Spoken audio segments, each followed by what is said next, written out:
கிறிஸ்து இயேசுவுக்குள் அன்பான சகோதர சகோதரிகளே, கர்த்தராகிய இயேசு கிறிஸ்துவின் நாமத்தினாலே உங்கள் யாவரையும் அன்போடு வாழ்த்துகிறேன். இப்பொழுதும் மீண்டுமாக ஒரு இடைவெளிக்கு பின்பு உங்களிடத்துல இந்த ஒரு வேதாகமம் முத்து பைபிள் பேர்ல்ஸ் இதை ப்ரெசென்ட் பண்றதுல ரொம்ப சந்தோஷம். மே மாதத்திற்கு இந்த ஒரு பதிவு மாத்திரமே வரும். அடுத்த பதிவுகள் ஜூன் மாதத்திலிருந்து வரும். ஆனா இந்த பதிவு ஒரு பதிவாக இருந்தாலும் இது ரொம்பவுமே ஒரு முக்கியமான ஒரு பதிவு. அது மாத்திரமல்ல, மிகவும் ஒரு விருப்பத்தையும் ஆர்வத்தையும் தூண்டக்கூடிய, வாஞ்சையை உண்டாக்கக்கூடிய ஒரு பதிவாக இருக்கும். ஆ இத தொடர்ந்து நீங்க கவனிக்கும் பொழுது, அநேக காரியங்களை நீங்கள் புரிந்து கொள்ளலாம். இன்னும் அநேக வேத பாடங்கள் இருக்கின்றன. ஆனால் அதை தொகுத்து கொடுப்பதற்கான நேரம் சரியாக அமைய மாட்டேன்கிறது. இதற்கு பின்பாக வருகிற காலங்கள்ல நிச்சயமாகவே அதற்கான ஏற்பாடுகளை நாம் செய்வோம். ஆகிலும் இப்பொழுதும் எந்த மாதிரியான ஒரு சூழ்நிலையில இருக்கிறோம்னா, அ இந்திய தேசத்துல ஒருவேளை பாகிஸ்தானோடு கூட ஒரு போர் பதற்றம் அது உண்டாகிற கூடிய ஒரு சூழ்நிலை இருக்கலாம். இது எப்படி போகும் என்று சொல்லி நமக்கு தெரியாது. பொறுத்திருந்து பார்க்க வேண்டும். அதே நேரத்திலே முடிவு காலங்கள் எண்ட் டைம்ஸ் அப்டேட் அதை நாம் யோசித்து பார்க்கும் பொழுது, உயிர்த்தெழுதல் நாள், இயேசு கிறிஸ்துவினுடைய உயிர்த்தெழுதலை நினைவு கூறுகிற நாள், ஏப்ரல் 20ஆம் தேதியில நம்ம ஒரு பதிவு குடுத்திருந்தோம். ஒரு வீடியோ மெசேஜ். அதற்கு அடுத்த நாளிலே போப் மரணம் அடைந்தது உங்களுக்கு தெரியும். இப்பொழுது புதிய போப்பாக ஒரு அமெரிக்கர் தேர்ந்தெடுக்கப்பட்டிருக்கிறார். போப் லியோ 14 என்று சொல்லி. அவருடைய பெயர் ராபர்ட் பிரவோஸ்ட். அவர் அமெரிக்கராக இருப்பது ஒரு விசேஷம். எப்படி சம்பவங்கள் இனி சம்பவிக்கும்? எப்படி காரியங்கள் நடக்கும்? என்று சொல்லி நாம் பொறுத்திருந்து பார்க்க வேண்டும். ஆனால் முடிவு காலங்களுக்குரிய அறிகுறிகளை நாம் பார்த்துக் கொண்டிருக்கிறோம். அதைத் தொடர்ந்து இப்பொழுதும் இந்த ஒரு பாடத்துல என்னுடைய தலைப்பு நம்பர் 300 அண்ட் த ராப்சர். 300 என்ற எண்ணும் உயிர்த்தெழுதல், எடுத்துக் கொள்ளப்படுதலை குறித்த ஒரு தொடர்புகளும். இதுவும் கூட ரொம்பவுமே ஒரு இன்ட்ரஸ்டிங்கான விஷயமா இருக்கும். இதை பற்றி ஒரு சில நாட்களாக இதை கொடுக்க வேண்டும் என்று யோசித்துக் கொண்டிருந்த பொழுது, இன்றைக்கு அநேக புள்ளிவிவரங்களோடு நாம இந்த காரியத்தையும் இப்பொழுது பார்க்க போகிறோம். சரி, ஆரம்பிக்கலாம். ஓகே. இப்பொழுதும் பைபிள் இது என்னுடைய ஆஃபீஸ் மிஷின். இதுல பைபிள் இல்ல. இருந்தாலும் அதனால நம்ம வெப்சைட்டை யூஸ் பண்ணி அநேக காரியங்கள பார்க்கலாம். tamilbible.com என்கிற வெப்சைட் நான் உபயோகப்படுத்துற ஒரு வெப்சைட். அதுல நம்ம பார்க்கலாம். சரி. இப்ப நம்பர் 300 இது மரணத்தையும், உயிர்த்தெழுதலையும் குறிக்கக்கூடிய ஒரு எண்ணாக இருக்கிறது. எப்படி என்று சொல்லி நம்ம பார்க்கலாம். முதலாவதாக வேதத்திலே, பரிசுத்த வேதாகமத்தில அநேக இடங்கள்ல 300 என்ற எண்கள் வருகிறது. இன்னும் சரியாக சொல்லப்போனா அந்த டோட்டல் கவுண்ட் எவ்வளோன்னு பார்த்தீங்கன்னா 31 எக்ஸாக்ட்டா. ஆனா இந்த 31ல 300 மட்டும் அப்படின்னு சொல்ல முடியாது. 31ல ஃபார் எக்ஸாம்பிள் 2300 அப்படின்னு இருந்தா, அதையும் 300ன்னு கவுண்ட் பண்ணிக்க. அப்படி கவுண்ட் பண்ணும்பொழுது 31. வெறும் 300 மட்டும் இருந்தா, அது ஒரு 27 இன்ஸ்டன்ஸஸ் வருது அப்படின்னு நெனைக்கிறேன். உங்களுக்கு காண்பிக்கிறேன் இப்பொழுது. அ சரி. இப்ப 31 அப்படிங்கிறது 31 ஏடிய குறிக்கிறதாக இருக்கும்.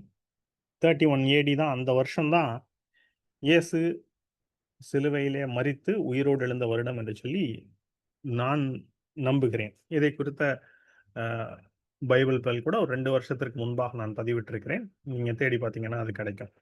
சரி, இப்ப அந்த சர்ச் பேஜ் அத நம்ம பார்க்கலாம் பாருங்க. இப்ப இதான் அந்த tamilbible.com வெப்சைட். இதுல தேடுதல் பார்த்தீங்கன்னா, ஆதியாகமத்திலிருந்து வெளிப்படுத்தின விசேஷம். என்ன பதம்னா 300ங்கிற இந்த பதத்த தேட போறோம். தேடுறதுக்கான இது குடுக்குறேன். இப்ப பார்த்தீங்கன்னா, வேதத்தில் எங்கெங்கு 300 என்று சொல்லியிருக்கிறதோ அதெல்லாம் வருது. மொத்த இன்ஸ்டன்ஸ் பாருங்க 31.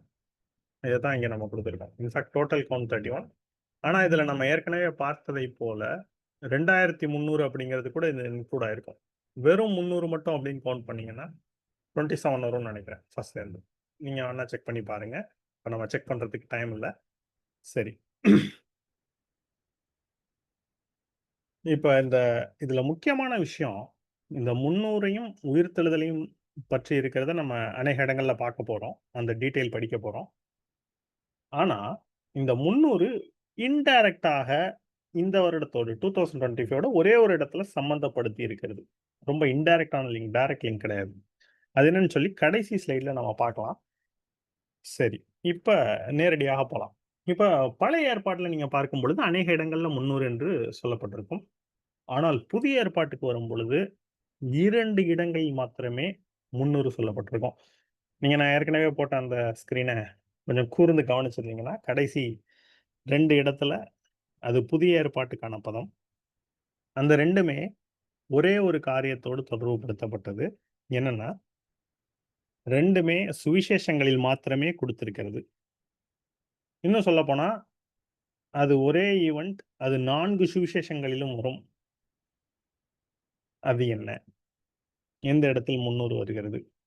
இந்த நேரத்துக்கு நீங்க கெஸ் பண்ணியிருப்பீங்க ஓரளவுன்னு நெனைக்கிறேன். என்னன்னா, இயேசு கிறிஸ்து சிலுவை பாடுகளுக்கு போவதற்கு சரியாக ஒரு 4 நாட்கள், 5 நாட்கள் சொல்லலாம். ம். இயேசு கிறிஸ்து சிலுவையிலே மரித்த நாள் வியாழக்கிழமை என்று ஏற்கனவே நம்ம டீட்டெயிலா படிச்சிருக்கிறோம். அதற்கு முந்தின சனிக்கிழமை சாயங்காலம் இரவு உணவு உண்ணும் பொழுது ஒரு ஈவென்ட் நடக்குது. என்னன்னா, மரியாள் என்று சொல்லப்படுகிற பெண் இயேசு கிறிஸ்துவை ஒரு தைலத்தை பூசி, அவர் மேல தைலத்த உடைத்து, நளதம் என்கிற வெள்ளைக்கல் பரணி என்று சொல்லி உயர்ந்த ஒரு தைலம். அத உடைத்து அவர்கள் மேல அதை ஊற்றி, பூசி, அவருடைய பாதத்தை துடைத்து, அவருடைய பாதத்தை முத்தமிடுகிற ஒரு செயல். இதை குறித்து நம்ம 4 சுவிசேஷங்களையும் படிச்சாலும், 300 பணம் என்று சொல்லப்படுவது மார்க் 14லயும், யோவான் 12:5லயும் வருகிறது. இதெல்லாம் எப்படி கனெக்ட் ஆகுதுன்னு நம்ம பார்க்கலாம். மார்க் 14:5ல பாருங்க. இதை 300 பணத்துக்கு அதிகமான கிரயத்திற்கு விற்று தரித்திரருக்கு கொடுக்கலாமே என்று சொல்லி அவளை குறித்து முறுமுறுத்தார்கள். யோவான் 12:5ல இந்த தைலத்தை 300 பணத்திற்கு விற்று தரித்திரருக்கு கொடாமல் போனதென்ன என்றான். அப்ப யார் சொல்றதுன்னா, மார்க்ல பார்த்தீங்கன்னா, சீஷர்கள் அதை குறித்து முறுமுறுத்து அப்படின்னு இருக்கும். யோவான்ல தெளிவா யூதாஸ் இதை குறித்து சொன்னான் என்று சொல்லப்பட்டிருக்கும். ஒருவேளை அந்த இடத்துல அதற்கு பின்பு தான் யூதாஸ் போயி ஆசாரியரிடத்துல இயேசுவை காட்டிக் கொடுப்பதற்கு 30 வெள்ளி காசு. இங்கேயும் பார்த்தீங்கன்னா, இது 300 அது 30. சரி 30 வெள்ளி காசுக்கு கூலி பேசுறான். ஒருவேளை யூதாசுடைய எண்ண அலைகள் எப்படி இருந்திருக்கும் அப்படின்னா, இத அவன் தரித்திரரை குறித்து கவலைப்பட்டு சொல்லல. திருடனாய் இருப்பதனால் பணப்பையை வைத்துக் கொண்டிருப்பதனால இப்படி சொன்னான் என்று சொல்லப்பட்டிருக்கும் அங்க. இப்ப 300 பணம்ங்கிறது ரொம்ப வேல்யூபிள் அந்த டைம்ல. எந்த அளவுக்கு வேல்யூபிள் என்று சொல்லி பார்த்தோம் என்றால், அது 1 வருடத்திற்கான சம்பளமாக கருதப்படுகிறது. அதாவது 1 நாளைக்கு 1 பணம் என்று கூலி பேசுறாங்க. திராட்சை தோட்டத்த இயேசு கிறிஸ்து ஒரு உவமை சொல்றார். திராட்சை தோட்டத்தை குறித்த உவமை. மத்தேயு 20ஆம் அதிகாரத்துல. 1 நாளைக்கு 1 பணம் என்று கூலி பேசி ஆள் அமர்த்துறாங்க. சாயங்காலம் 5 மணிக்கு வந்தவங்களுக்கும் 1 பணம் குடுக்குறாங்க. காலைல 10 மணிக்கு வந்தவங்களுக்கும், 9 மணிக்கு வந்தவங்களுக்கும் 1 பணம் குடுக்குறாங்க. அது தெரிஞ்சிருக்கும் உங்களுக்கு. அப்ப 1 நாளைக்கு 1 பணம் என்றால், வருடத்திலே 365 நாட்கள். அதுல 52 வாரங்கள்ல 52 ஓய்வு நாட்கள் வேலை செய்ய மாட்டாங்க. அப்ப 365ல 52 கழிச்சிட்டீங்கன்னா, 313. அந்த 13 நாட்கள் மற்ற ஓய்வு நாட்கள். அதாவது பஸ்கா பண்டிகை, இன்னும் வாரங்களின் பண்டிகை, கூடார பண்டிகை இவைகள்ல 7, 7 நாட்கள் போச்சுன்னா, தோராயமாக ஒரு வருடத்திற்கு 300 நாட்கள் வேலை செய்வார்கள். ஒரு நாளைக்கு 1 பணம் என்றால் 300 பணம். அப்போ 1 வருட ஒரு கூலி தொகையாக, 1 வருட சம்பளமாக கருதப்படுகிற பணம். அவ்வளோ வேல்யூ இருக்கிற ஒரு பணத்த உடைத்து இயேசுவின் மேல ஊத்தும் பொழுது, யூதாசுடைய எண்ண அலை எப்படி இருக்குன்னா, இவ்ளோ பணத்த இயேசு கிறிஸ்துவுக்கு இப்படி ஊத்தி வேஸ்ட் பண்றாங்களே! அப்படிங்கிற மாரி நினைக்கும் பொழுது, இயேசு அங்க என்ன சொல்றாருன்னா, "அவளை விட்டுவிடு. என்னை அடக்கம் பண்ணுவதற்காக இதை வைத்திருந்தாள். அதற்கு அடையாளமாக இதை செய்தாள்." அப்ப இயேசுவை அடக்கம் பண்ணுவதற்கு அடையாளமாக இந்த தைலம். அந்த தைலத்துடைய ஒரு தோராயமான விலை 300 பணத்திற்கு மேலாக 300 பணம். அப்ப யூதாஸ் ஒருவேள என்ன நினைச்சிருக்கலாம்னா, இயேசு தன்னையே மேன்மைப்படுத்துறாரு இந்த இடத்துல. அவர் உண்மையான மெசையாங்கிற ஒரு டவுட் கூட வந்திருக்கலாம். என்னுடைய ஒரு கெஸ். அது போகட்டும். ஆனா, இந்த இடத்துல இந்த பாயிண்ட் தான் சொன்னோம். Especially Judas. ஆனா, இந்த anointing is equivalent to his burial. இயேசுவை அடக்கம் பண்ணுவதற்கு ஒரு அடையாளமாக இருக்கிறது. அப்ப 300 என்பது அவருடைய அடக்கம். அதற்கு ஒரு அடையாளம். அடக்கம்னா, அது ஆட்டோமேட்டிக்கா அவருடைய மரணத்தையும் குறிக்கும். ஆனால் இயேசு மரித்து 3ஆம் நாளிலே உயிர்த்தெழுந்தார். அப்ப 3 என்ற எண் 3, 30, 300 என்ற எண் மரணத்தோடு மாத்திரமல்ல, அவர் உயிர்த்தெழுதலோடும் சம்பந்தப்பட்டிருக்கிறது. இப்ப இத தான் நான் உங்களுக்கு முக்கியமா வைக்க விரும்புறேன். பழைய ஏற்பாட்டுக்கு போறதற்கு முன்பாக, புதிய ஏற்பாட்டுல 300 எங்க வருதுன்னு பார்த்தோம். அது 2 இடத்துல மட்டும் தான். 2மே இயேசுவை மரியாள் அந்த தைலத்த ஊற்றின இடத்துல, அந்த தைலத்தினுடைய அந்த மதிப்பு, அது 300 பணம். அப்ப 300 என்பது இயேசு அடக்கம் பண்ணப்படுதலுக்கு அடையாளம். அடக்கம் பண்ணப்படுதலுக்கு மாத்திரமல்ல, அவருடைய உயிர்த்தெழுதலுக்கும் அடையாளமா இருக்குங்கிறது தான் இங்க நான் சொல்றேன். ஒருவேளை உங்களுக்கு நல்லா புரிஞ்சிருக்கும்னு நெனைக்கிறேன். அப்ப 300 என்பது மரணத்தோடு மாத்திரமல்ல, உயிர்த்தெழுதலோடும் சம்பந்தப்பட்டிருக்கிறது. இது தெளிவாக புரிய வேண்டும். அப்ப நமக்கு இந்த காலத்துல வாழ்ற நமக்கு, இது எடுத்துக்கொள்ளப்படுதலோடு உயிர்த்தெழுதல் மற்றும் மறுரூபமாகுதல் தான் ரிசரக்ஷன்னா உயிர்த்தெழுதல். டிரான்ஸ்பிகுரேஷன்னா உயிரோடு இருக்கிறவர்கள் மறுரூபமாகுதல். இப்ப உயிர்த்தெழுகிறவர்களும், மறுரூபமாகிறவர்களும் அவரோடு கூட எடுத்துக்கொள்ளப்படுகிறார்கள். இந்த உலகத்தை விட்டு அவரிடத்துல. அதான் யோவான் 14ஆம் அதிகாரத்தில இயேசு சொன்னார். என் பிதாவின் வீட்டில் அநேக வாசஸ்தலங்கள் உண்டு. அப்படி இல்லாதிருந்தால் உங்களுக்கு சொல்லியிருப்பேன். நான் போய் உங்களுக்காக ஒரு ஸ்தலத்தை ஆயத்தம் பண்ண போகிறேன். அதை நான் ஆயத்தம் பண்ணின பின்பு, நான் வந்து உங்களை என்னிடமாய் சேர்த்துக் கொள்வேன். அப்ப அவரோடு கூட நம்மளை சேர்த்துக் கொள்ளுதல். அதுதான் எடுத்துக்கொள்ளப்படுதல் என்று சொல்லப்படுகிற இங்கிலீஷ்ல ராப்சர் என்கிற டெர்ம். அப்ப இப்ப உங்களுக்கு புரியும். 300 எப்படி ராப்சரோடு சம்பந்தப்பட்டிருக்கிறது. இப்போ பழைய ஏற்பாட்டுக்கு போய் நாம பார்த்தோம்னா, தெளிவா நம்ம கண்டுபிடிச்சிடலாம். 300 வந்துட்டு இட்ஸ் டைரக்ட்லி ரெஃபர்ஸ். குளோஸ்லி கனெக்டட் கிடையாது. டைரக்ட்லி ரெஃபர்ஸ் த ராப்சர். இங்க குளோஸ்லின்னு போட்டிருக்கேன். டைரக்ட்லி ரெஃபர்ஸ் த ராப்சர்ன்னு போட்டிருந்தா இன்னும் பெர்ஃபெக்ட்டா செட் ஆயிருக்கும் அந்த வார்த்தை. சரி, அந்த ஃப்ரேஸ். சரி, ஓகே. இப்ப நேரடியாக பழைய ஏற்பாட்டுக்கு போய் பார்க்கலாம். 300 பழைய ஏற்பாட்டுல எங்கெங்கே வருகிறது? முதலா வர்றதிலேயே ரொம்ப கிறிஸ்டல் கிளியரா நமக்கு புரிஞ்சிரும். 300 எத பத்தி சொல்லுதுன்னு சொல்லி. 300 பழைய ஏற்பாட்டுல ஆதியாகமம் 5ஆம் அதிகாரம் 22ல தான் முதல் முறை 300 என்கிற எண் வருகிறது. எதை பற்றி சொல்லுகிறது? Guess what it is? இந்நேரம் நீங்க கணிச்சிருப்பீங்க. வேதத்தை ஆர்வத்தோடு படிக்கிறவர்கள், வாஞ்சிக்கிறவர்கள். சரி, அதுக்கு நான் போறேன். ஆதியாகமம் 5ஆம் அதிகாரம் 22ஆம் வசனம்.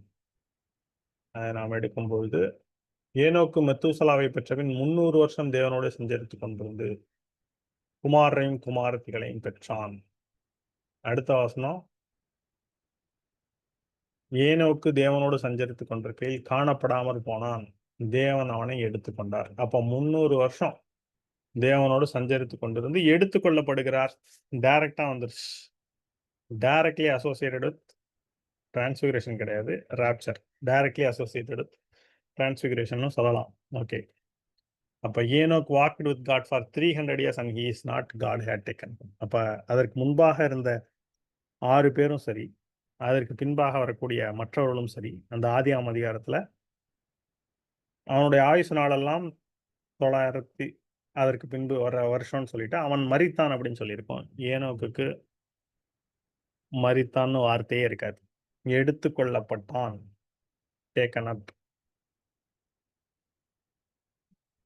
எபிரேயர் 11ஆம் அதிகாரத்துல ஏனோக்கு மரணத்தை காணாதபடிக்கு, விசுவாசத்தினால ஏனோக்கு மரணத்தை காணாதபடிக்கு எடுத்துக்கொள்ளப்பட்டான்.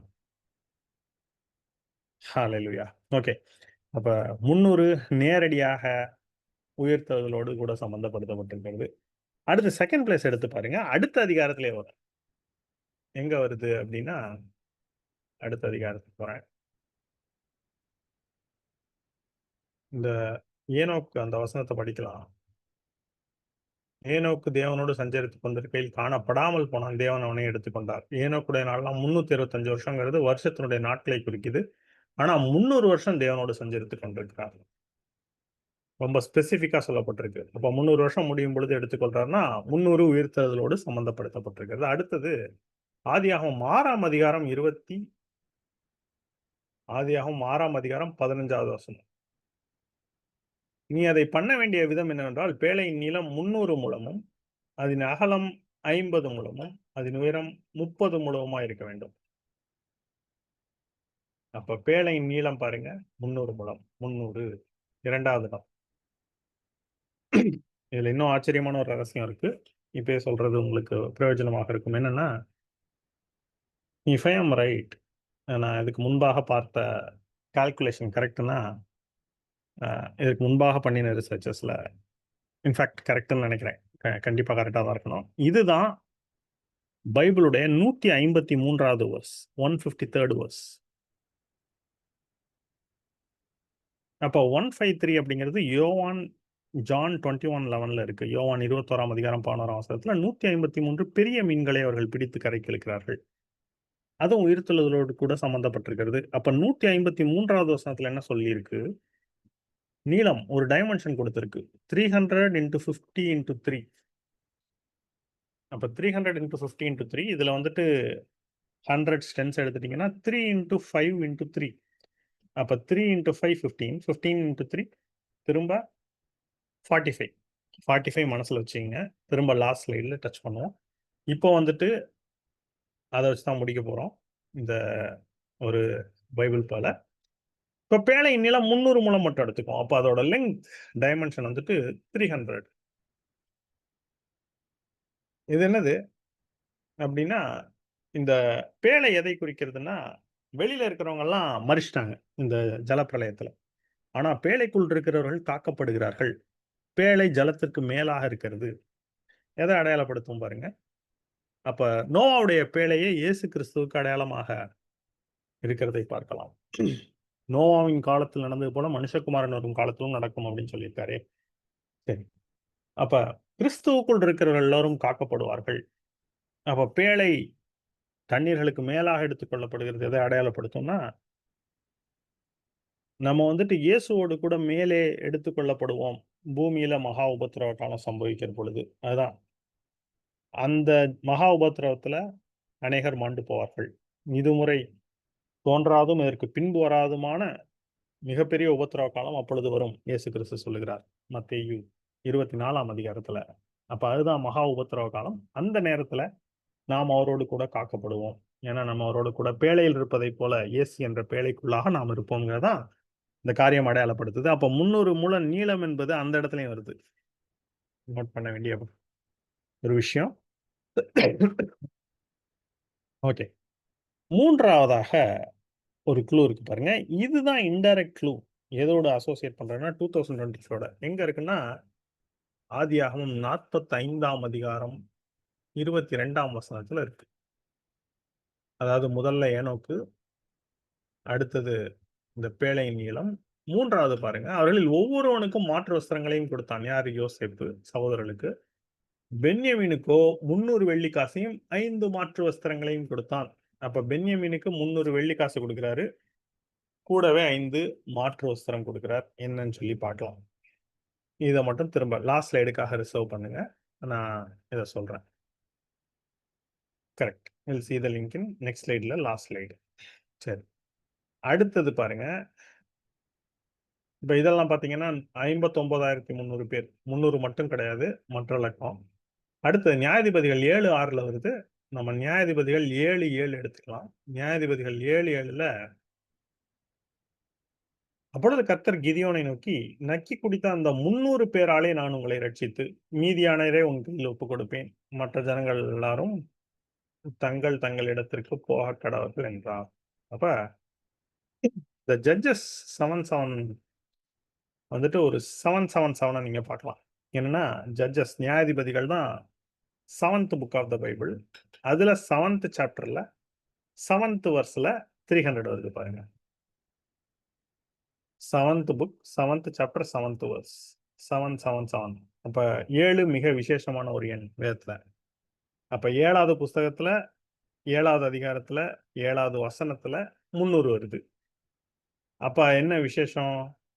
இப்ப இந்த கிடியோன் அண்ட் இஸ் 300 வந்துட்டு இதுக்கு தனியா ஒரு பைபிள் ஸ்டடி நம்ம குடுக்கணும். ஆனா ஒரு குயிக் கிளிம்ப்ஸ் அந்த ஷேடோஸ் மட்டும் இங்க பார்த்துரலாம். இது டைரக்ட்டாவே உயிர்த்தெழுதலை நமக்கு காண்பிக்கக்கூடிய ஒரு வசனமாக இருக்கிறது. அத பத்தி தனியாவே ஒரு ஸ்லைடு குடுத்திருக்கிறோம். குயிக்கா பார்த்து முடிக்கலாம். This shadows the event of rapture. இங்க என்ன நடக்குது அப்டின்னா, இது உங்களுக்கு நல்லா தெரிஞ்சிருக்கும். நீங்க ஏற்கனவே பார்த்திருப்பீங்க. கிதியோனோ கிதியோன் மீதியானியர்களை எதிர்த்து போகிறார். அப்ப கர்த்தர் கிதியோனுக்கு நெறைய ஐடியா குடுக்குறார். முதல்ல 30,000க்கு மேல வராங்க. அப்புறம் யார் யார் பயப்படுறாங்களோ அவங்கலாம் போயிடுங்கன்னதையும் ஒரு 10,000 பேர் போயிடுறாங்க. அப்பயும் 22,000 பேர் இருக்காங்க. அப்பயும் கர்த்தர் என்ன சொல்றாருன்னா, ரொம்ப ஜனங்கள் அதிகம் உன்னோடு கூட இருப்பவர்கள். அவர்கள் நாங்க எங்களுடைய பலத்தினால ஜெயிச்சோம்னு வீம்பு பேசுவோம். அதனால நான் வந்துட்டு ரொம்ப குறைக்க போறேன் கவுண்ட்ட. செலக்ட் பண்ணுவேன்னு சொல்லி ஒரு செலக்ஷன் ப்ராசஸ் வச்சு 300 பீப்பிள் செலக்ட் பண்றாரு. அதெல்லாம் இருக்கு. அதனால டீட்டெயில்க்குள்ள நான் போல. அப்ப அந்த 300 பேருக்கும் கிதியோன் என்ன பண்றாரு? அப்டின்னா, அவங்களுக்கு 3 விஷயம் குடுக்குறார். 1 எக்காளம் குடுக்குறார். அடுத்தது ஒரு பானை. அதான் ஜார் ஆஃப் கிளே அல்லது பிட்சர் அப்டின்னு பைபிள்ல இருக்கு. 3வது லேம்ப் இல்லன்னா ஒரு டார்ச் அதாவது தீவட்டி. இந்த 3 விஷயங்களும் எதற்கு அடையாளமாக இருக்கிறது? அதான் பார்க்க போறோம். இப்ப எல்லாருக்கும் இது குடுத்தாச்சு. Pitcher, clay jar and torch placed inside pitcher. பாருங்க. இப்ப உங்களுக்கு ஏற்கனவே தெரியும். அப்ப எல்லாருக்கும் எக்காளம் குடுத்துருக்காங்க. எக்காளம் என்பது உயிர்த்தெழுதலுக்கு ஒரு அடையாளமாக இருக்கிறது. மறுரூபமாகுதலுக்கு. எங்கன்னா 1 கொரிந்தியர் 15 கடைசி எக்காளம் தொனிக்கும். அப்பொழுது மரித்தோர் உயிரோடு எழுந்திருப்பார்கள். உயிரோடு இருக்கிற நாமும் அவர்களோடு கூட மறுரூபமாக்கப்பட்டு அவர்களோடு கூட எடுத்துக் கொள்ளப்படுவோம். இன்னும் 1 தெசலோனிக்கர் 4, 16, 17, 18ல பார்த்தீங்கன்னாலும் உங்களுக்கு தெரியும். கர்த்தர் தாமே மிகுந்த ஆரவாரத்தோடும், பிரதான தூதனுடைய சத்தத்தோடும், தேவ எக்காளத்தோடும் இறங்கி வருவார். அப்பொழுது கிறிஸ்துவுக்குள் மரித்தவர்கள் முதலாவது எழுந்திருப்பார்கள். பின்பு உயிரோடு இருக்கும் நாமும் அவர்களோடு கூட எடுத்துக்கொள்ளப்பட்டுங்கிறது ராப்சர். அப்ப எக்காளம் என்பது இங்கே சம்பந்தப்படுத்தப்பட்டிருக்கிறது. அதான் டொனால்ட் ட்ரம்ப் என்று சொல்லி கூட நம்ம பேசியிருக்கிறோம். ஏன்னா இந்த 2 இடத்துலயுமே பார்த்தீங்கன்னா, கிங் ஜேம்ஸ் வெர்ஷன் பைபிள்ல ட்ரம்பட்ன்னு சொல்லப்பட்டிருக்கா, ட்ரம்ப்ன்னு சொல்லப்பட்டிருக்கும். ஆச்சரியமான ஒரு லிங்க். சரி. அப்ப அடுத்ததாக, இப்ப இந்த பானை எதை அடையாளப்படுத்துகிறது? இந்த பானை எதை அடையாளப்படுத்துகிறது? 1 நிமிடம். ஏய் பாப்பு, ஒரு 1/2 அன் ஹவர் கழிச்சு கால் பண்ணு. நான் பைபிள் ஸ்டடி எடுத்துட்டு இருக்கேன். பை.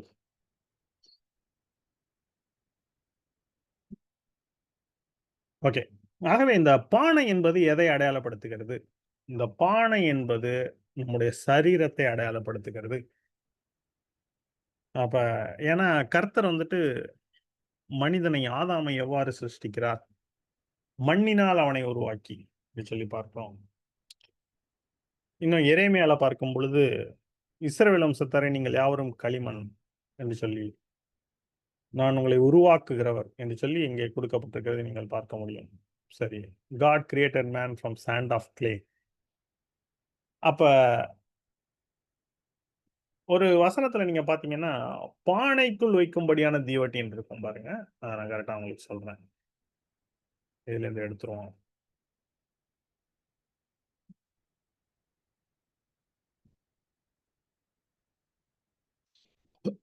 இத நல்லா டீட்டெயிலா படிச்சா உங்களுக்கு புரியும்.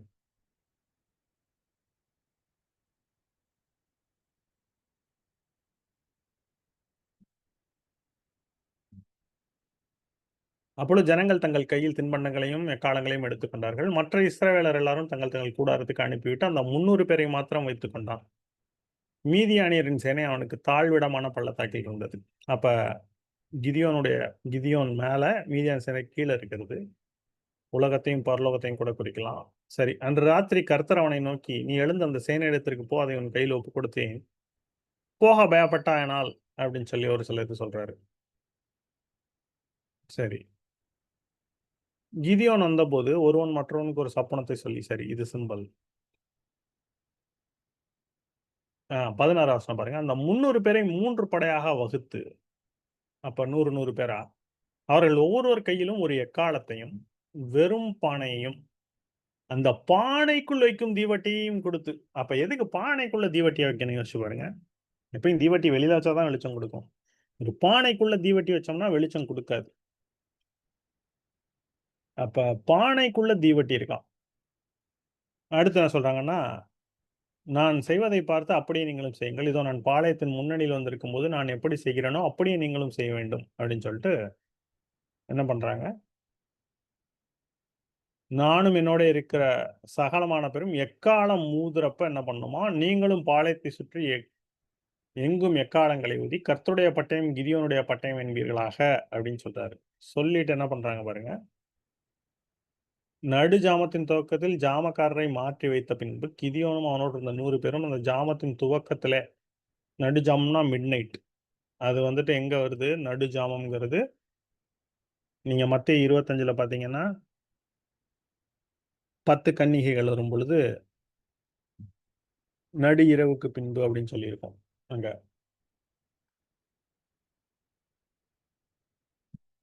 ஓகே. அப்ப இந்த இடத்துல அநேகர் ஊதி, பானைகளை உடைத்து, தீவட்டிகளை தங்கள் இடது கைகளிலும், ஊதும் எக்காளங்களை அந்த இடத்துல ஜாமத்தின் துவக்கத்துல பாளையத்தின் முன்னணியில் வைத்து, எக்காளங்களை ஊதி, தங்கள் கையில் இருந்த பானைகளை உடைத்தார்கள். அப்ப எக்காளங்கள ஊதி கையில இருக்கிற பானைகள உடைக்கிறாங்க. 3 படைகளின் மனுஷரும் எக்காளங்களை ஊதி, பானைகளை உடைத்து, தீவட்டிகளை தங்கள் இடது கைகளிலும், ஊதும் எக்காளங்களை தங்கள் வலது கையிலும் பிடித்துக்கொண்டு, கர்த்தருடைய பட்டயம், கிதியோனுடைய பட்டயம் என்று சத்தமிட்டு, பாளையத்தை சுற்றிலும் அவரவர் தங்கள் திசையிலே நின்றார்கள். அப்பொழுது பாளையத்தில் இருந்தவர்கள் எல்லாரும் சிதறி கூக்குரலிட்டு ஓடிப் போனார்கள் மீதியானது. 300 பேரும் எக்காளங்களை ஊதுகையில், கர்த்தர் பாளையமெங்கும் ஒருவர் பட்டயத்தை ஒருவருக்கு விரோதமாக ஓங்க பண்ணினார். நல்லா பாருங்க, இவங்க கையில யார் கையிலயும் பட்டயம் இல்ல. கிதியோனுடைய கையிலயும் பட்டயம் இல்ல. இவங்க கையில தீவட்டி, பானை, எக்காளம் தான் இருக்கு. ஆனா, கர்த்தருடைய பட்டயம் கிதியோனுடைய பட்டயமாக மாறுகிறது. அப்ப தீவட்டி, பானைக்குள் வைக்கிற தீவட்டின்னா, நம்ம சரீரத்திற்குள்ளாக இருக்கக்கூடிய உயிர், ஜீவன், ஆவி. புரியுதா உங்களுக்கு? மனுஷனுடைய ஆவி கர்த்தர் தந்த தீபமாய் இருக்கிறதுன்னு நீதிமொழிகள் சொல்லுது. நீதிமொழிகள் 20ஆம் அதிகாரத்துல வரும். அப்ப அந்த ஆவி மனிதனுக்குள்ளாக இருக்கிறது. அந்த ஆவியை குடுத்தவர் கர்த்தர். இப்ப பானைய உடைக்கிறாங்கன்னு என்ன அர்த்தம்? எக்காளம் ஊதுறாங்க. பானைய உடைக்கிறாங்க. அப்ப பானைய உடைக்கும் பொழுது உள்ள இருக்கிற அந்த வெளிச்சம் வெளியே தெரிகிறது. அப்படின்னா, அப்ப உங்களுக்கு இப்ப புரிய வரும். உயிர்த்தெழுதல் நடக்கும் பொழுது, எக்காள சத்தம் தொனிக்கும் பொழுது, அப்ப இந்த சரீரம் உலகத்திற்குரிய சரீரம். இந்த வேர்ல்ட்லி கரப்டிபிள் பாடிஸ் அழிவுக்குரிய இது அழியாமை தரித்துக் கொள்ளும். Will be turn to an incorruptible immortal bodies. அதுதான் இந்த ஒரு வெளிச்சம். இந்த சரீரத்திற்குள்ள ஆவி, ஆவிக்குரிய சரீரத்திற்குள்ளாக போகும். எடுத்துக்கொள்ளப்படும். அப்ப இந்த சரீரம் தான் அந்த சரீரமாக மாற்றப்படும். அப்ப இந்த சரீரம் காணப்படாமல் போகும். அதான் ஏனோக்கு தேவனோடு சஞ்சரித்துக் கொண்டிருக்கையில் காணப்படாமல் போனான். எலியா அக்கினி ரதத்துல பரலோகத்திற்கு ஏறி போனான் என்று சொல்லப்பட்டிருக்கிறது. ஹalleluya. ஆமென். 1 கொரிந்தியர் 15ஆம் அதிகாரத்துல இது இருக்கு. நீங்க படிச்சீங்கன்னா உங்களுக்கு நன்றாக புரியும். சரி. அப்ப இந்த torches were burning. Meaning our lives and bodies. இந்த ஆவியும், ஜீவனும், சரீரமும் கர்த்தரைப் போல, கர்த்தருக்கேற்றவாறு ஆவிக்குரிய ஒரு சரீரமாக மாற்றப்படும். அந்த நேரத்துல மீதியானியர்கள், அப்ப யாருன்னா, சாத்தான இந்த உலகத்தினுடைய ஒரு ஃபோர்ஸஸ். அவர்கள் சிதறடிக்கப்பட்டு, அவர்கள் அழிக்கப்பட்டு போவார்கள். அதுதான் மகா உபத்திரவ காலம் இங்கே வரும், உலகத்திற்குள்ளாக. அப்ப எவ்வளோ அற்புதமான ஒரு ரிலேஷன், ஒரு கனெக்ஷன். இந்த இடத்துல கர்த்தருடைய பட்டயம், கிதியோனுடைய பட்டயம் என்று சொன்னால், கர்த்தருடைய வார்த்தை. அப்ப கிதியோனே இயேசு கிறிஸ்துவுக்கு ஒரு அடையாளமாக இந்த இடத்துல காணப்படுகிறார். ஹalleluya. Okay. Which means the rapture would kick off the great tribulation in the world. இது வந்துட்டு ஒரு அமேசிங்கான ஷேடோ இந்த கிடியோன் அண்ட் 300ல மறைந்திருக்கிறது. இதற்கு அடுத்து வரக்கூடிய ஒரு காரியம் பார்த்தீங்கன்னா, நியாய நியாயாதிபதிகள் 11:26ல சிம்சோன் 300 நரிகளை பிடிக்கிறார். சிம்சோன் 300 நரிகளை பிடித்து, அதை பெலிஸ்தருடைய வெள்ளாமையில ஓடவுட்டு. ஓகே. இந்த இந்த வசனம் இல்ல. இந்த இடத்துலயும் ஒரு 11:26லயும் ஒரு 300 வருகிறது. அதை குறித்து இன்னும் நான் உள்ள போய் பார்க்கல. ஆனா இந்த இடத்துல சிம்சோன் என்ன பண்றாருன்னா, 300 நரிகளை பிடித்து அந்த இடத்துலயும் பந்தம். வெளிச்சம் பாருங்க. வாளோட வாள் சேர்த்து 2 வாள்களுக்கு நடுவே ஒவ்வொரு பந்தயம். ஒரு பந்தம் கட்டி. அப்ப பேர் பேரா புடிக்கிறார். புடிச்சு பேர் பேரா நெறைய வாள்ல ஒரு பந்தத்த இது பண்ணி, பெலிஸ்தரின் வெள்ளாமையில ஓட விட்டு, கதிர்க்கட்டுகளையும், வெள்ளாண்மையும், திராட்சை தோட்டங்களையும், ஒலிவ தோட்டங்களையும் சுட்டெரித்து போட்டாங்க. அப்ப வேர்ல்ட்ஸ் ஹார்வெஸ்ட். அப்ப உலகத்தினுடைய ஹார்வெஸ்ட்ங்கிறது, உலகத்தினுடைய கனிங்கிறது ஃபுல்லா அழிக்கப்பட்டு போகும். உலகத்தினுடைய கிரியைகள் அழிக்கப்பட்டு போகும். உயிர்த்தெழுதலுக்கு பின்பாக, அப்ப கர்த்தருடைய ஒரு வெள்ளாண்மை என்பது, கர்த்தருடைய ஒரு அறுப்பு காலம் என்பது, அது நிறைவேறும். வெளிப்படுத்தின விஷயத்துல சொல்லப்பட்டிருக்கு. இன்னும் யோவான்ல அறுப்புக்கு இன்னும் 4 மாதம் செல்லும் என்று சொல்லப்படுகிறது இல்லையா? யோவான் 4ஆம் அதிகாரத்துல வரும். அப்ப கர்த்தருடைய அறுப்பு வரும்பொழுது, இந்த உலகத்தினுடைய அறுப்புங்கிறது முற்றிலுமாக அழிக்கப்பட்டு போகும். அதான் இயேசு கிறிஸ்து சொல்றாரு. ஒருவரும் கிரியை செய்யக்கூடாத ராக்காலம் வருகிறது. அப்ப அந்த டார்க் டைம்ஸ் வரும். இப்ப எப்படி 300 என்பது அநேக இடத்துல உயிர்த்தெழுதலோடு கூட சம்பந்தப்படுத்தப்பட்டிருக்கிறது. அப்ப இன்னும் மற்ற இடங்கள்ல 300 வருகிறது. ராஜாக்களுடைய இடங்கள்ல. ஆனா, அவ்வளவு முக்கியத்துவம் வாய்ந்ததாக அல்ல. இப்ப நம்ம பார்த்த காரியங்கள் ரொம்ப முக்கியத்துவம் வாய்ந்தது. இப்ப கடைசியாக இது எப்படி 2025 என்கிறதோடு லிங்க் ஆயிருக்கு அப்படின்னு சொல்லி முடிக்கப் போறோம். அப்ப யோசேப்பு தன்னுடைய சகோதரர்களுக்கு வெளிப்படுத்துகிறார். எங்கன்னா யோசேப்பு இப்ப பார்வோனோட அரண்மனையில ஒரு பெரிய அதிபதியாக இருக்கிறார். முதல்ல 7 வருஷம் நன்றாக விளைகிற வருஷங்கள் முடிஞ்சிருச்சு.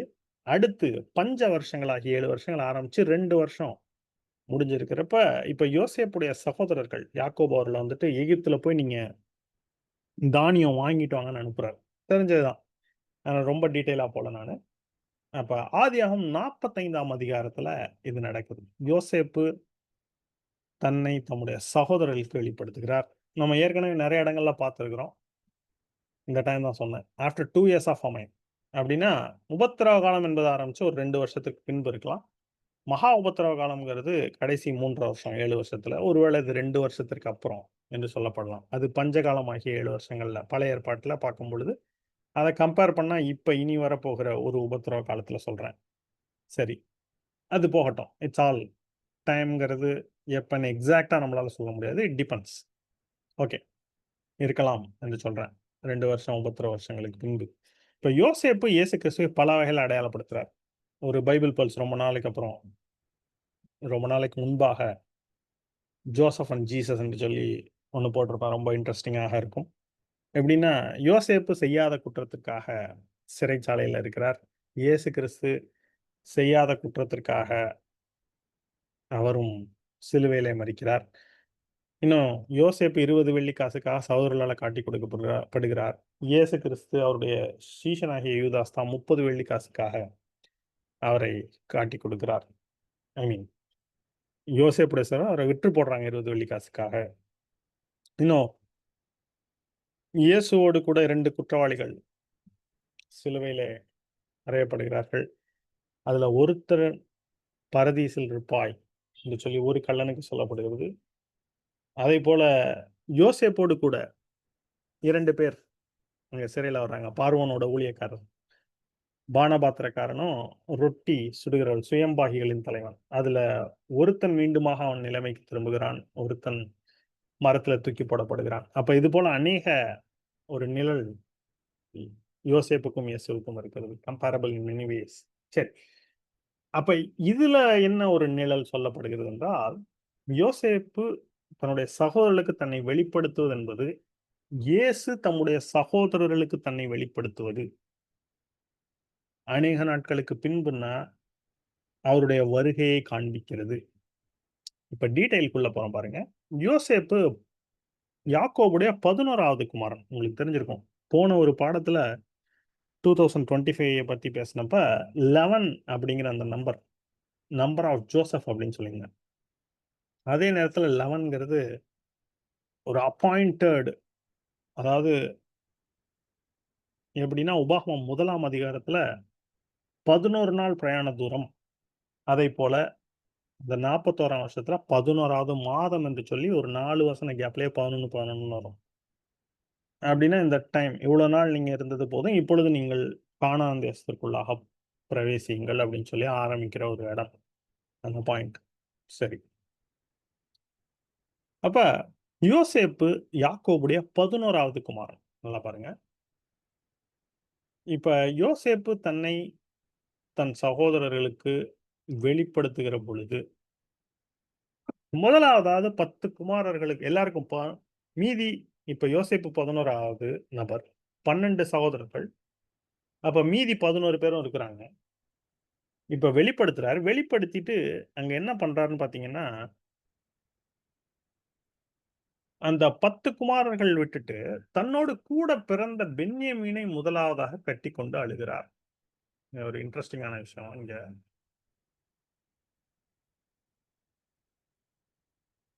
அப்பொழுது யோசேப்பு தன் அருகே நின்ற எல்லாருக்கும் முன்பாக தன்னை அடக்கிக் கொண்டிருக்க கூடாமல், யாவரையும் தன்னை விட்டு வெளியே போக பண்ணுங்கள் என்று கட்டளையிட்டான். அப்புறம் சத்தமிட்டு அழுகிறாரு.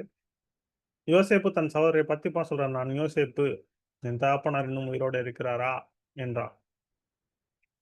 அப்பொழுது யோசேப்பு சகோதரனை கிட்ட வாருங்கள் என்றான். கிட்ட போனார்கள். அப்பொழுது அவன், நீங்கள் எகிப்துக்கு போகிற இடத்தில் விற்று போட்ட உங்கள் சகோதரனாகிய யோசேப்பு நான் தான் அப்படின்னு சொல்லிட்டு எல்லாம் சொல்லிட்டு, இதோ நீங்கள் சீக்கிரமா என் தகப்பனிடத்தில் போய், தேவன் என்னை எகிப்து தேசம் முழுதுக்கும் அதிபதியாக வைத்தார். என்னிடத்தில் வாரும், தாமதிக்க வேண்டாம் அப்படின்னு ஃபுல்லா சொல்றாரு பாருங்க. சொல்லிட்டு என்ன பண்றாரு,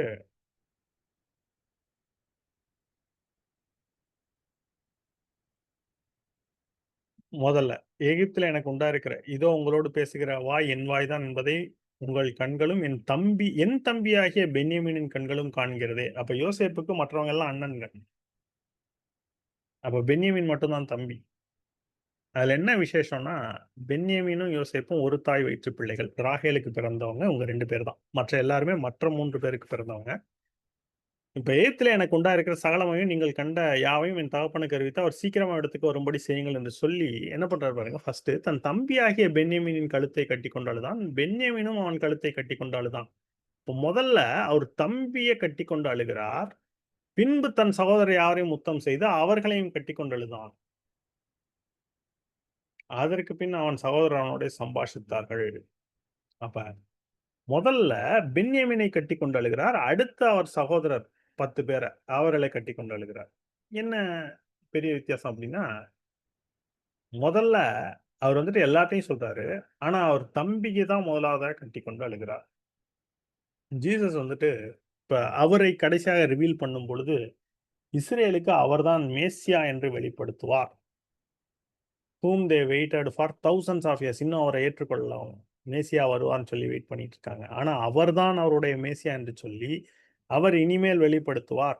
ஆனா, முதல்ல அவருடைய யங்கர் பிரதர் பெஞ்சமின தான் கட்டிக்கொண்டு அழுகிறார் யோசேப்பு அப்டின்னா, இயேசுவினுடைய யங்கர் பிரதர் யார்? இப்ப Benjamin is the 2nd son of Rachel and first one is Joseph. அப்ப யோசேப்புக்கு பின்பு வந்தவர் தான் யாரு அப்டின்னா, ராகேலுக்கு பிறந்தவர் பென்யமீன். இன்னும் இயேசு கிறிஸ்து பிறந்த இடத்துல பார்க்கும் பொழுது, மற்ற குழந்தைகளை கொலை செய்கிறார்கள். மத்தேயு 2ஆம் அதிகாரத்துல. அத பத்தி எரேமியா தீர்க்கதரிசி என்ன சொல்றார்ன்னா, ராகேல் தன் பிள்ளைகளுக்காக அழுது, இல்லாதபடியால் சமாதானம் அடையாதிருக்கிறாள். அதாவது அவள் ஆறுதல் அடையாதிருக்கிறாள். இத இயேசு கிறிஸ்து பிறக்கும் பொழுது, பெத்லகேமிற்கு உட்பட்ட 2 வயதுக்குட்பட்ட சகல ஆண் பிள்ளைகளையும் கொலை செய்றத எரேமியா தீர்க்கதரிசனமா எழுதியிருக்காரு. அங்க ஏன் ராகேல்ன்னு சொல்லி எழுதணும்? ராகேல் தன் பிள்ளைகளுக்காக அழுது. அந்த வசனம் பார்க்கலாமா? எடுக்கிறேன். இதுலருந்து எடுத்தோம்.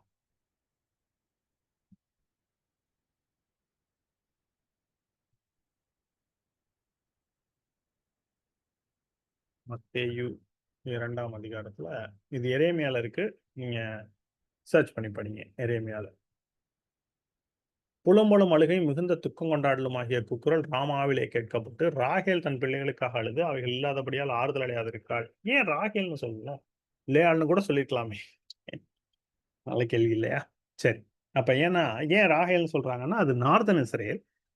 நார்தன் இஸ்ரேல் வந்துட்டு எப்ராயிம் கோத்திரம். அதாவது யோசேப்புடைய பிள்ளைகளுடைய கோத்திரம் எப்ராயிம், மனாசே. அதனால ராகேல்னு சொல்றாங்க. ஆனா இந்த இடத்துல யோசேப்பு இயேசுவுக்கு முன்னடையாளம். நீங்க யோசிச்சீங்கன்னா, church is represented by Benjamin. ஏன்னா, யோசேப்புக்கு பின்பு ராகேல் மூலமாக வந்தவர் பெஞ்சமின். அப்ப இயேசுவுக்கு பின்பு வந்தது தான் சபை. அவருடைய சகோதரர்கள், சீஷர்கள். ஹalleluya! என்ன ஒரு மேட்சிங் பாருங்க. கம்பேரிசன். அப்ப இந்த இடத்துல வி கேம் த்ரூ ஜீசஸ். அப்ப Jerusalem is our mother where Jesus was crucified. எங்க இருக்கு அப்படின்னா, எருசலேமே எல்லாருக்கும் தாயானவள். கலாத்தியர் 4ஆம் அதிகாரத்துல பவுல் எழுதுறாரு. அவளே சுயாதீனம் உடையவள். அப்ப இயேசு அங்கே சிலுவையிலே அறையப்படுகிறார் நமக்காக. இயேசுவின் மூலமாக நாம் பிள்ளைகளாக பிறக்கிறோம் அந்த இடத்துல. அப்ப யோசேப்பு, பெஞ்சமின், இயேசு, நாம். அவருடைய சபை. அவருடைய சீஷர்களாகிய நாம். அவருடைய சீஷர்கள் தான் சபை. அவருடைய சீஷர்களுக்கு தான் கிறிஸ்தவர்கள்னு பெயர் வழங்கப்பட்டது. அந்தியோகியால. அப்போஸ்தலர்ல இருக்கு இல்லையா? சரி.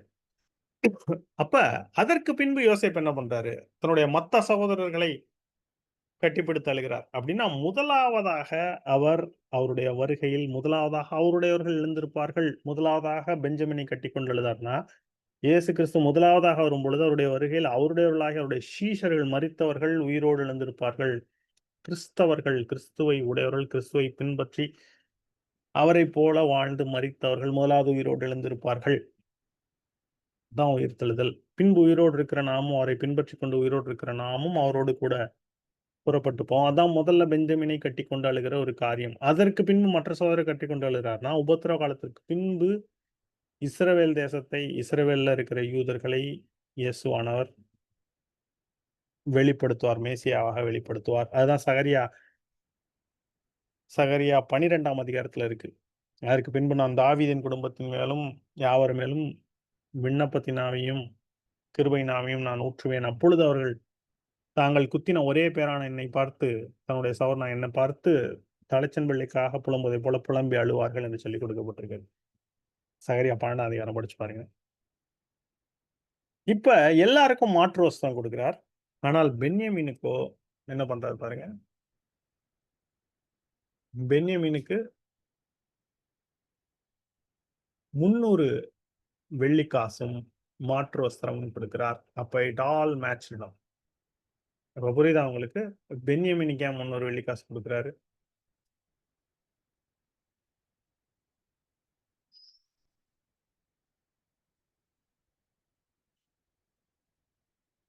பென்யமீன் அவன் கழுத்தை கட்டி கொண்டு அழுதான். அப்புறம் சகோதரர்கள் எல்லாரும் கட்டி கொண்டு அழுகிறாங்க. அவர்கள் ஒவ்வொருவனுக்கும் மாற்று வஸ்திரங்களை கொடுத்தான். எல்லாருக்கும் மாற்று வஸ்திரம்னா, இந்த சரீரத்திற்கு அவருடைய சரீரம் நீதியின் வஸ்திரத்தை அவர் கொடுக்கிறார். நீதியின் வஸ்திரத்தை கொடுத்து அவருடைய சரீரத்தை போல மாற்றுகிறார். ஆனா பென்யமீனுக்கோ 300 வெள்ளிக்காசையும் 5 மாற்று வஸ்திரங்களையும் கொடுத்தான்னா, அப்ப அவருடைய சகோதரனாகிய நமக்கு, அதாவது சபைக்கு, சீஷர்களுக்கு அவர் 300 வெள்ளிக்காசை கொடுத்தார்னா, நம்மளை முத்திரையிடுகிறார் உயிர்த்தெழுதலுக்காக, மறுரூபமாகப்படுதலுக்காக. New bodies for all. ஆனா பென்யமீனுக்கு முதலாவதாக அந்த வாய்ப்பு. அதுதான் கிறிஸ்துவுக்குள் மரித்தவர்கள் முதலாவது எழுந்திருப்பார்கள். 1 கொரிந்தியர் 15ஆம் அதிகாரத்துல இருக்கு. அண்ட் 5 சேஞ்ச் கார்மெண்ட்ஸ் அப்படிங்கிறது என்ன? 300 symbol of rapture, 5 symbol of grace. கிரேவ்னு போட்டிருக்கிறேன். அது ஒரு கிரேவ் மிஸ்டேக்கு. அது கிரேவ் கிடையாது, அது கிரேஸ். மன்னிக்கவும். 500 symbol ஆஃப் கிரேஸ். ஜஸ்ட் இப்பதான் அதை டைப் பண்ணேன். இன்னும் வெரிஃபை கூட பண்ணல. So 300 is symbol of rapture, 5 symbol of grace. Amazing connection. இது யாருக்குன்னா பெஞ்சமினுக்கு. பெஞ்சமின் என்றால் இயேசுவுக்கு பின்பு வந்த சபை. யோசேப்புக்கு பின்பு ராகேல் மூலமாக வந்தவர் பெஞ்சமின். இயேசுவுக்கு பின்பு அவர் மூலமாகவே, அதாவது தேவனாகிய கர்த்தர் மூலமாக எருசலேம் என்று சொல்லப்படுகிற நாம், புதிய எருசலேம்ங்கிற நாமம் நம்ம நெற்றியில இருக்கிறது. நன்றாக தெளிவாக அழகாக புரிந்திருக்கும்னு நினைக்கிறேன் இந்த காரியங்கள். ஹல்லேலூயா. இதை கர்த்தர் வெளிப்படுத்தி கொடுத்தார். கர்த்தருக்கு ஸ்தோத்திரம். அப்ப I believe it means that we will be raptured first as brothers, children and friends and bride of Jesus. அப்ப அவருடைய சகோதரர்களாக, அதாவது சீஷர்களாக, பிள்ளைகளாக, நான் உங்களை என் சிநேகிதர் என்றேன்னு சொல்றார் யோவான் 15 சிநேகிதர்களாக, கடைசியாக மணவாட்டியாக, முதலாவதாக நாம் உயிர்த்தெழுவும் மறுரூபமாக்கப்படும், அவரோடு கூட எடுத்துக்கொள்ளப்படும். அதான் அந்த 300 வெள்ளிக்காசுங்கிறத அதான் குறிக்குது. அப்ப 30 வெள்ளிக்காசுக்கு அவரை காட்டி கொடுத்தார்கள். ஆனா 300 பணத்தை ஏற்கனவே அந்த தைலத்தை இயேசுவின் மேல அபிஷேகம் பண்ணாங்க. அவர் மரித்து அடக்கம் பண்ணப்பட்டு உயிரோடு இருந்தார். இப்ப நமக்கு 300 என்பது நமக்கு உயிர்த்தெழுதலுக்கான ஒரு அடையாளம், அங்கீகாரமாக இருக்கிறது. ஆனா இப்ப எப்படி இது 2025ஓட லிங்க் ஆயிருக்கு அப்படின்னா, இது வர்ற அதிகாரம் பார்த்தீங்கன்னா, ஆதியாகமம் 45வது அதிகாரம். அதாவது வேதத்தினுடைய 45வது அதிகாரத்துல தான் இயேசு தன்னை தன் சகோதரருக்கு வெளிப்படுத்துகிறார். ஆமென். அப்ப 45 என்பது ஏற்கனவே நம்ம பார்த்தோம். ஆடம் அப்படிங்கிற அந்த ஹீப்ரூ வேர்டு அந்த லெட்டர் கவுண்ட் டோட்டல் பார்த்தீங்கன்னா 45. அப்போ 45 first Adam, 45 second Adam Jesus, 45 into 45 என்னன்னா 2025. This is given in the 45th chapter of the Bible. So 45 square is 2025. இன்னும் நம்ம ஏற்கனவே பார்த்துருக்கிறோம்.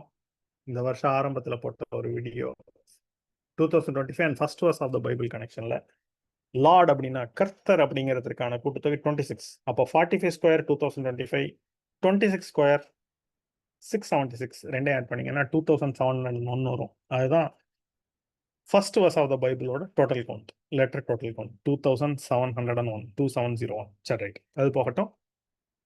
இப்போ நல்லா புரியும்னு நினைக்கிறேன் உங்களுக்கு. 45 into 45 2025. அப்போ ஜெனிசிஸ் 45ல உங்களுக்கு இந்த காரியம் கொடுக்கப்பட்டிருக்கு. அடிஷனல் பாயிண்ட் என்னன்னா, பைபிள்ல 5 புக்ஸ்ல தான் 45 சாப்டர்ஸ் இருக்கு.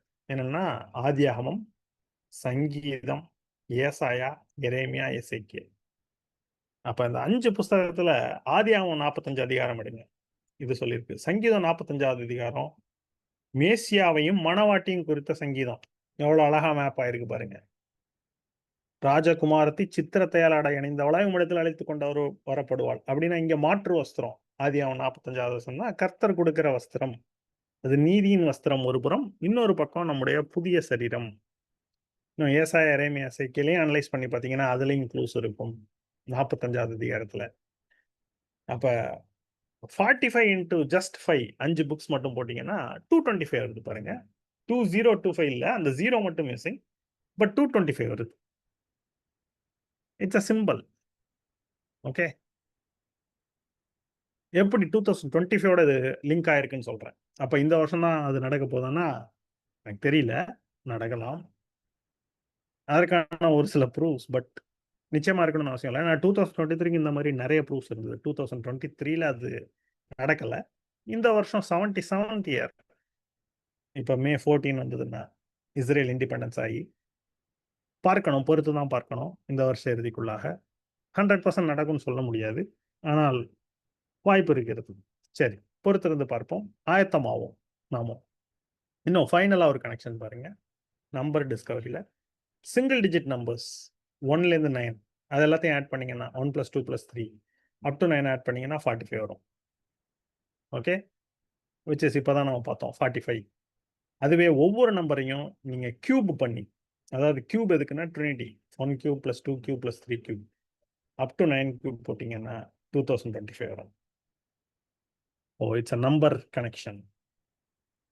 ஸோ 1 cube 1 தான், 2 cube 8, 3 cube 27, 4 cube 64, 5 cube 125, 6 cube 216, 7 cube 343, 8 cube 512, 9 cube 729. நீங்கள் எல்லாத்தையும் ஆட் பண்ணிங்கன்னா 2025 வரும். ஆக ஒரு அற்புதமான ஒரு செயல்பாடுகள், ஒரு நிகழ்வுகள், ஒரு தொடர்புகள். அப்போ இந்த காரியங்களை கர்த்தர் வெளிப்படுத்தி இருக்கிறார். ஆக இதுவும் உங்களுக்கு மிகவுமாக ஒரு வியப்பூடுதலாக, ஒரு ஆச்சரியமூடுதலாக, ஒரு ஆர்வத்தை தூண்டக்கூடிய ஒரு பதிவாக இருக்கும்னு நம்புகிறேன். இந்த வெளிப்பாடுகளை நீங்கள் மனதில் வைத்துக் கொள்ளுங்க. அடுத்ததாக நாம் ஜூன் மாதத்தில் நம்ம திரும்பவும் சந்திக்கலாம். தொடர்ந்து பொறுமையாக கேட்டவங்கள் அனைவரையும் கர்த்தர் தாமே ஆசீர்வதிப்பாராக. நம்முடைய கர்த்தராகிய இயேசு கிறிஸ்துவின் கிருபை உங்கள் அனைவரோடும் கூட இருப்பதாக. ஆமென்.